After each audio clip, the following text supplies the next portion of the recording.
Welcome back ناظرین. ہم بات کر رہے ہیں آئی ایم ایف کے حوالے سے پاکستان میں آئی ایم ایف کا کیا رول ہے. ڈاکٹر صاحب بتا رہے تھے کہ جب آپ آئی ایم ایف کے پروگرام میں چلے جاتے ہیں تو آپ کی جو فائنینشیل سوورنٹی ہوتی ہے وہ کمپرومائز ہو جاتی ہے اور اسٹیٹ بینک باقی مالیاتی ادارے حکومت بھی پھر ان کے رحم و کرم پہ ہوتے ہیں. ایک چیز تو ہم نے سامنے دیکھ لی ڈاکٹر صاحب کہ آپ کا جو ڈسکاؤنٹ ریٹ اس پہ ہم ایک بڑی تفصیل سے پروگرام میں بات کر چکے ہیں لیکن اس کو کم نہیں ہونے دیا جا رہا. وہ ایک اس کی شرط ہے. بجلی پہ تو ہم آئیں گے کیونکہ وہ ایک بہت بڑا پرابلم بنتا جا رہا ہے آہستہ آہستہ. بجلی ہے نہیں اور ہم مہنگے کیے جا رہے ہیں تو ہم اپنے عوام کو بھی پیس رہے ہیں اور جو ہمارے صنعت کار طبقہ ہے اس کا بھی ہم نے حال برا کر دیا اس لیے کہ ان کی جو کاسٹ آف ڈوئنگ بزنس ہے وہ ہر 3 مہینے بعد 6% بڑھ جاتی ہے تو ان کی تو ساری فیزیبلٹی آؤٹ ہو جاتی ہے. دیکھیں جو پہلے میں نے بات کی تھی آپ نے جو پہلی سلائیڈ تھی کہ جب وہ کڑوی گولی دیتے ہیں تو پھر حکومتوں کے لیے وہ اس کو سوالو کرنا ذرا مشکل ہو جاتا ہے. تو یہ جو 4 دفعہ آپ دیکھتے ہیں بے نظیر بھٹو صاحبہ کے پروگرام آئے اور 2 دفعہ میاں نواز شریف کے آئے, 2 دفعہ آپ نے کہا جنرل پرویز مشرف اور 1 دفعہ یہ, تو یہ ہوتا ہے کہ وہ پروگرام تو شروع کرتے ہیں جب کڑوی گولی کھانی پڑتی ہے وہ حکومت کھا نہیں جاتی تو وہ پروگرام پھر ختم ہو جاتا ہے, وہ کمپلیٹ نہیں ہوتا.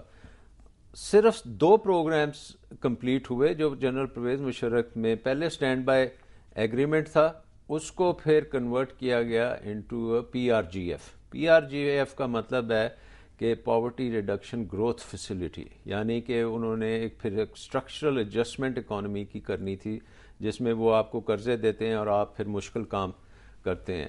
اور وہ پروگرام جو تھا وہ پہلا پروگرام تھا جس کو ہم نے از وقت ختم کر دیا تھا. اس وقت آپ کا تجربہ کیسا رہا تھا آئی ایم ایف سے؟ جیسے آپ نے کہا کہ بڑی چیزیں کمپرومائز کرنی پڑتی ہیں تو پریشر میں رہے تھے. ہاں نہیں, بٹ ان کے ساتھ پھر ہماری بڑی سخت ڈسکشنز بھی ہوتی تھیں اور ہماری کیونکہ پرفارمنس بڑی اچھی آنی شروع ہو گئی تھی, گروتھ شروع ہو گئی تھی اور اکانومی میں انویسٹمنٹ بیرون ملک سے جب آنی شروع ہوئی تو ہم آئی ایم ایف سے چھٹ گئے. اس کا مطلب یہ ہے کہ آئی ایم ایف ایک جس طرح سے آپ کہہ سکتے ہیں لینڈر آف لاسٹ ریزورٹ ہے, اور اگر آپ کے ملک میں انویسٹمنٹ آنی شروع ہو جائے اور آپ کے ملک میں بیرون ملک سے فلوز آنی شروع ہو جائیں تو پھر آپ کو آئی ایم ایف کی اتنی ضرورت نہیں رہتی کیونکہ ایک متبادل فائنینسنگ ارینجمنٹ آ جاتا ہے. سو ایک طرف آئی ایم ایف کا ہے اور آئی ایم ایف کے ساتھ ساتھ آپ دیکھیں کہ آئی ایف آئیز جو ہیں جس میں ورلڈ بینک ہے, عالمی بینک ہے, ایشین ڈیولپمنٹ بینک ہے, اسلامک بینک ہے, اس طرح کے جو جن کو ہم آئی ایف آئیز کہتے ہیں, یہ ایک public sector type financing arrangements ہیں.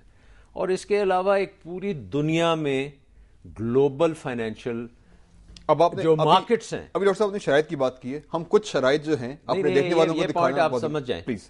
یہ پوائنٹ بڑا امپورٹنٹ ہے کہ ایک طرف آپ کو سرکاری banks I M F, World Bank, Asian Development Bank, ان کو ہم ملٹی لیٹرلز کہتے ہیں اور یہ زیادہ تر حکومتی ٹائپ بینکس ہیں. اس کے بعد جو دنیا کی کیپٹل مارکیٹس ہیں جس میں ہانگ کانگ میں مارکیٹ ہے, سنگاپور میں مارکیٹ ہے, لنڈن کی مارکیٹ ہے, نیو یارک کی مارکیٹ ہے, ایل اے کی مارکیٹ ہے, یہ پرائیویٹ سیکٹر کی مارکیٹس ہیں اور یہ بہت بڑی مارکیٹس ہیں جہاں سے اب ڈیٹ جو ہے اور یہاں ناٹ اونلی ڈیٹ, ادھر آپ کو فورن انویسٹمنٹ ایکویٹیز میں بھی آ سکتی ہے, ادھر سے آپ کی فورن ڈائریکٹ انویسٹمنٹ بھی آ سکتی ہے. سو یہ جب مارکیٹس میں آپ پہنچ جاتے ہیں تو آپ کو پھر آئی ایم ایف کی اتنی ضرورت نہیں رہتی.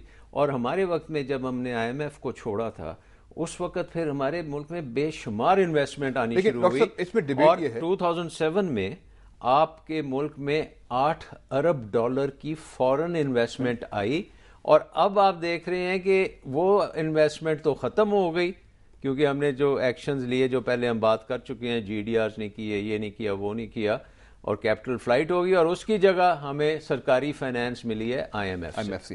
کچھ شرائط تو اب آپ شرائط میں آ گئے ہیں. اب ہم شرائط جو ہیں کچھ وہ کیا ہیں آپ کو دکھاتے ہیں.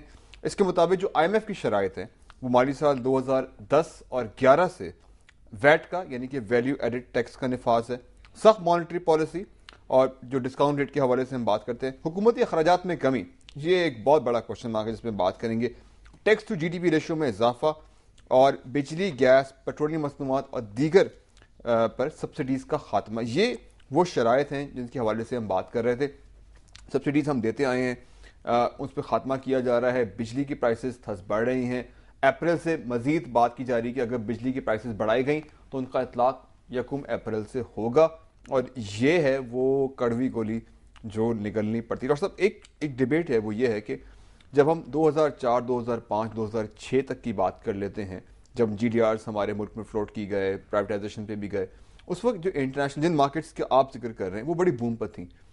ڈاؤ جونز جو ہے آل ٹائم ہائی پہ تھا, لندن کی مارکیٹ اچھا پرفارم کر رہی تھی, NYSE اچھا پرفارم کر رہا, ساری جن میں کیپٹل مارکیٹس کی بات کریں پرفارمنس ان کی بڑی اچھی تھی.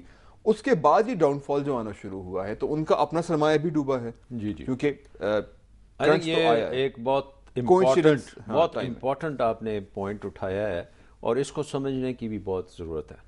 یہ میں کہوں گا کہ جو 2007 میں بھی اگر آپ دیکھیں تو ہماری جو مارکیٹ تھی, اسٹاک مارکیٹ, وہ اپنی پیک پہ تھی. 15,800 15,800 واز دی میکسیمم, اور وہ اپریل کے مہینے میں, اپریل 2008 میں ہوئی. اور وہی وقت تھا جب ہم نے یہ سارے جی ڈی آرز کرنے تھے, اور وہی وقت تھا جب MCB مسلم کمرشل بینک نے اپنا جو شیئر سے وہ ملیشین بینک کو بیچے at the highest possible price, اور اس کا $1 ارب آیا, جس نے آپ کے زر مبادلہ کے جو ذخائر تھے ان کو لفٹ کیا. لیکن اس وقت بہت اچھے حالات تھے, اس وقت ابھی گلوبل میلٹ ڈاؤن کا ہمارے پہ اثر نہیں آیا تھا. دوسری بات میں یہ کروں گا کہ گلوبل میلٹ ڈاؤن کا اثر آیا ہے تقریباً اکتوبر 2008 تک. یہ جو ٹائم پیریڈ تھا, اس میں ایک بہت بڑی ونڈو آف اپرچونٹی تھی. لیکن ہمارا مسئلہ یہ ہوا کہ جب ہم نے IMF کے ساتھ پروگرام کیا تو سب سے پہلے ان کی جو کڑوی گولی تھی وہ یہ تھی کہ آپ اپنے انٹرسٹ ریٹس کو ہائی کریں. اور ان کے ایسا وہ کیوں کرتے ہیں؟ ویسے یہ ایک سوال کافی لوگ مجھ سے کرتے ہیں, وہ اس لیے کرتے ہیں, ایسا کیوں کرتے ہیں؟ ان کی ایک بیسک اسمپشن ہے کہ آپ کی اکانومی جو ہے وہ اوور ہیٹنگ ہو رہی ہے. ہماری اکانومی کہاں سے اوور ہیٹنگ کا مطلب ہے کہ وہ اتنی تیز چل رہی ہے کہ وہ شارٹیجز ہو رہی ہیں. اور ہماری اکانومی تیز ہوتی تو ہم IMF کے پاس کیوں جاتے؟ اب بڑی مناسب بات ہے کہ ہماری اکانومی میں ان امپلائمنٹ جو ہے بے شمار ہے. ہماری اکانومی میں کیپیسٹی یوٹیلائزیشن جو ہے, لارج اسکیل مینوفیکچرنگ کی جو کیپیسٹی یوٹیلائزیشن ہے وہ تقریباً آدھی ہے. کچھ بھی نہیں. سو نہ تو ہم کاسٹ آف ڈوئنگ بزنس ہماری بڑھتی جا رہی ہے, ہم اور بڑھا رہے ہیں, اور نہ ہمارے کوئی فل امپلائمنٹ ہے, نہ ہماری فل کیپیسٹی یوٹیلائزیشن ہے. کاسٹ آف بزنس کو ہم بڑھائی چلے جا رہے ہیں. اس کے اوپر ہم نے فائنینشیل کاسٹ کو بھی, یہ جو جتنی بھی NPLs جو ہیں 500 ارب روپے کے, وہ آپ کے یہ لوگوں نے قرضے جو لیے تھے اس کی وجہ یہی ہے کہ مہنگا کر دیا آپ نے ڈیٹ سروسنگ جو ہے. ناظرین چھوٹا سا بریک ہمیں لینا ہے. یہ ڈسکشن بہت امپورٹنٹ ہے کہ پاکستان اور IMF پروگرام نتیجہ کیا ہوگا, ہم کہاں جا رہے ہیں, ہمیں کہاں جانا چاہیے, ان سب پہ ڈیبیٹ کریں گے. ہمارے ساتھ رہیے.